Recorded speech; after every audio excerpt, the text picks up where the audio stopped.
விஷயம் தான். ரஜினிகாந்த் எனக்கு பிடிக்கும் இல்லைன்னு சொல்ல. அவரோட அரசியல் வாழ்க்கையை தான் எனக்கு பிடிக்காது. ஒரு தனி நடிகரா எனக்கு பிடிக்கும். அவரை வந்து நான் இது பண்ணுவேன். வணக்கம். நேற்று தினம் பார்க்கும்போது அந்த லிங்கேஷோட இன்னொரு வீடியோ வந்து சோசியல் மீடியாவில் வெளியாயிருக்கு.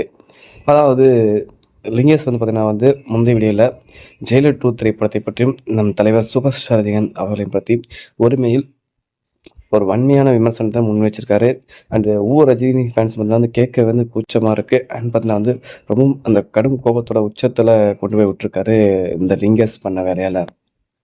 அப்பேற்பட்ட ஒரு விமர்சனத்தை வந்து ரஜினிகாந்த் அவர் வைக்கும்போது ரஜினி ரசிகர்கள் சும்மாவே இருப்பாங்க. அந்தளவுக்கு பார்த்தீங்கன்னா வந்து சோசியல் மீடியாவில் விமர்சனத்துக்கு விமர்சனமே பதிலடி அப்படிங்கிற மாதிரி வெளுத்து வாங்கியிருக்காங்க. அண்டு இதெல்லாம் பார்த்துட்டு ஃபோனையே சுவிட்ச் ஆஃப் பண்ணியிருக்காரு அடுத்து மனுஷன். ஓகேவா? அந்தளவுக்கு பார்த்தீங்கன்னா வந்து விமர்சனத்துக்கு விமர்சனமே பதிலடி அப்படின்னு செஞ்சு விட்ருக்காங்க. பட் இதெல்லாம் பத்தாது.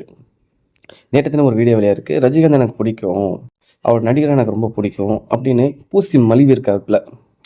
ஸோ ஜெயிலர் 2 திரைப்படத்துக்கு குச்சி மஸ்து பண்ண போகிறேன், ஆனால் ரஜினிகாந்த் எனக்கு பிடிக்கும், அவர் நடிகர் எனக்கு பிடிக்கும், படம் நல்லா இருந்துச்சுன்னா வர இருப்பேன் அப்படின்னு கொஞ்சம் பூசி முழுக்கியிருக்காப்புல. ஸோ இது வந்து கொஞ்சம் கம்மி தான், அடி விழுந்தது கொஞ்சம் கம்மி தான் நினைக்கிறேன். ஐ மீன் பார்த்தீங்கன்னா வந்து சோசியல் மீடியா விமர்சனங்கள் சொல்ல வரேன். ஓகேவா? அதாவது சோசியல் மீடியா விமர்சனங்களில் அந்த ட்ராலர்ஸ் வந்து பார்த்தீங்கன்னா வந்து அடி விழுந்தது கொஞ்சம் கம்மி தான். ரஜினி ரசிகரோட வரலாறு வந்து வேறு மாதிரி இருக்கும். அது ஒரு ரஜினி ரசிகனே சொல்லும் போது பார்த்தீங்கன்னா இன்னும் வேறு மாதிரி இருக்கும். ஸோ வந்து மற்ற ரசிகர்கள் வந்து ரஜினிகாந்த் ரசிகர்களிடையே வந்து வம்புகளுக்கு யோசிப்பாங்க. அப்பேற்பட்ட ஒரு நடிகரை வந்து மீண்டும் மீண்டும் வம்பிழுத்துட்ருக்காரு. ஸோ வந்து விரைவில் வந்து அந்த படம் ரிலீஸ் ஆகிற டைமில் ஒரு படத்துக்கான நெகட்டிவிட்டி பண்ணாங்கன்னா அவங்க படத்துக்கும் அதே தான் நடக்கும்.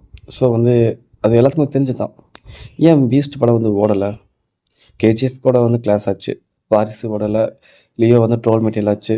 சமீப காலம் விஜயோட படங்களே பார்த்தீங்கன்னா ட்ரோல் மெட்டீரியல் தான் இருக்குது.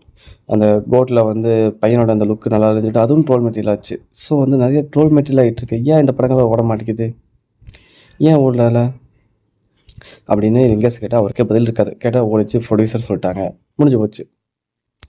ஜெயிலர் திரைப்படம் எவ்வளோ பெரிய வெற்றி, ஒவ்வொரு பேருக்கும் கார் கொடுத்து, அவங்களுக்கு நகை கொடுத்து, அண்டு ஷீல்டு கொடுத்து எப்படி கொண்டாடினாங்க ஜெயிலர் திரைப்படத்தை. அதோட பாட்டுக்கு எவ்வளோ எதிர்பார்ப்பு இருக்கிறோம். அந்த திரைப்படத்தை ஓட விட மாட்டேன்னு சொல்கிறாப்புல இந்த லிங்கேஷு. தமிழ் சினிமாவோட கடைசி நம்பிக்கை இந்த திரைப்படம் இறங்கிட்டோம்னா வேறு எந்த திரைப்படமும் இல்லை. ஸோ இந்த திரைப்படத்தை நம்ம கொண்டாடுவோம். இவனை ஒரு வழி பார்த்துக்கலாம். பட் இருந்தாலும் பார்த்தீங்கன்னா வந்து கொஞ்சம் லைட்டாக மலிவி இருக்காப்புல. ஒரு இன்னொரு சம்பவம் ஒன்று பண்ணால் மட்டும்தான் கரெக்டாக இருக்கும்னு நாம் நினைக்கிறோம். ஸோ ரஜினி ஃபேன்ஸ் என்ன பண்ண போகிறாங்க அப்படின்னு பார்ப்போம். நன்றி.